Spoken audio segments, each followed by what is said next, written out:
So why stop there when we could have the same setup for the amplitude right here? And since we already made everything, actually for the amplitude, I wouldn't see the great use of a selector with a bunch of values stored into it. I think we could just use another randomized object and be done with it. So if we duplicate this, how are we doing on time? Okay. We duplicate that, change the range to 1, and then use that rectify object to ensure positive values.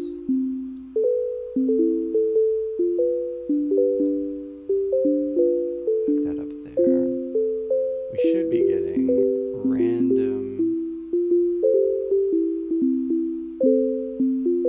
Oh wait, okay. I see what I did wrong there. Since I'm actually supposed to be scaling the maximum amount of the modulation index that I would want, so I would need to use a multiply object right here, because this is giving me a random value between 0 and 1, and so when that's multiplied with whatever this number is, say 0 to, or say I put in a value of 1000 there, this is going to give me random values every time that Geiger triggers a random output. It's going to give me a random value between 1 and whatever this number I establish. So let's see if that works. And it does.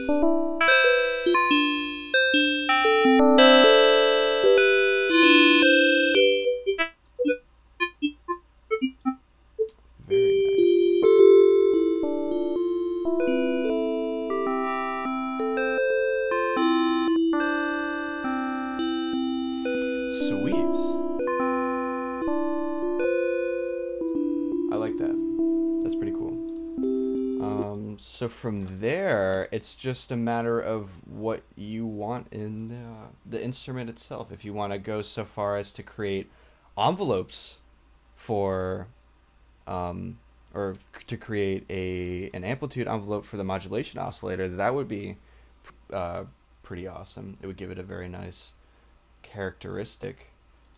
So you would make another macro, just call it ENV. And then you probably don't need an ADSR for the mod oscillator. Probably just an AD would do.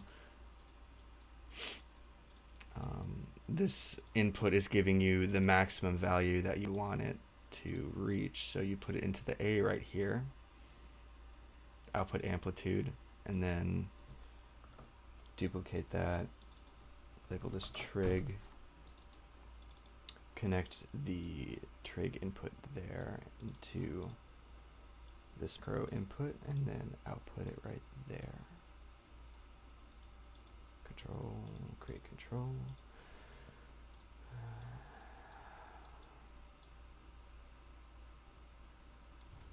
And this is going to give us a little bit more of a kind of a tubular characteristic quality, I believe. And it's not. Why are you not doing it?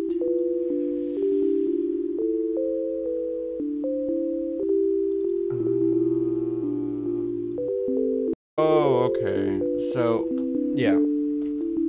So the problem is that the trig input of the envelope takes an audio input, and we were using an event input, and that was kind of messing everything up. So we'll just call this trig A for trig audio.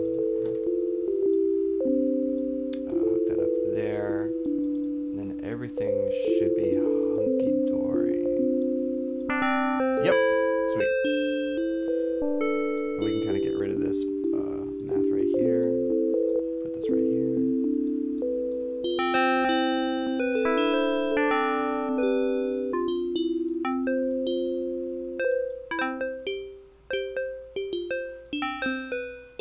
So now we have an envelope for the modulation oscillator's amplitude. So you can kind of control the decay You get all these different types of timbres, and gives you a lot to play around with. Gives you a lot of different results. So if you wanted to make the panel a little bit more legible, you probably do something like this: envelope, amplitude right there. Make this visible so you can kind of see the shape of it. Maybe put that right there. Amplitude, I don't know. Like, find some way that works. I know when I make wind chime instruments, or at least when I'm using the Geiger, I usually like using an XY grid as opposed to 2 knobs. And that's just, it's one less thing to click on. Panel, XY. So let's see, density, I would want, I guess on the X axis? Sure, why not? So what was this value? Negative 100 to 0. Negative 100 to 0. And then random was 0 to 1, so that's fine.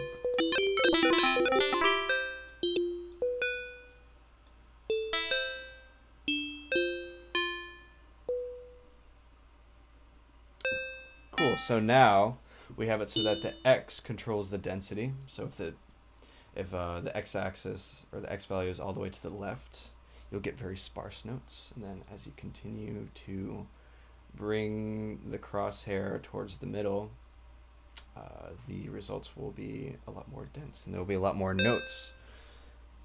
And the Y controls the distribution so that a 1 makes the event times the events very regularly, whereas a 0 makes it random. So now we have a little bit more of a characteristic wind chime instrument. We added FM in some pretty cool ways. You have control over all of the ratios that are possible to choose from the selector object, and then making it a little bit more dynamic. And to make this this instrument a little bit more interesting, I'd suggest adding a delay. I mean, really quickly we could add some kind of built-in delay. Effects, dual sync delay. Let's see if that does anything. There we go. Oh shit. Fucking.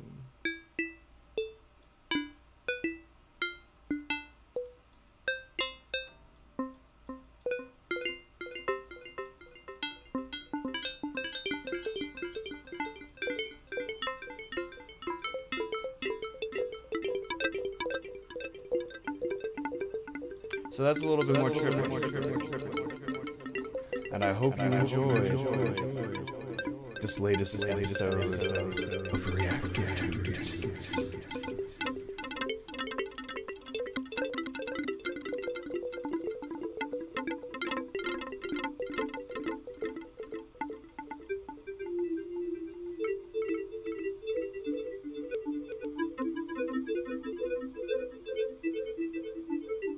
If you have any questions,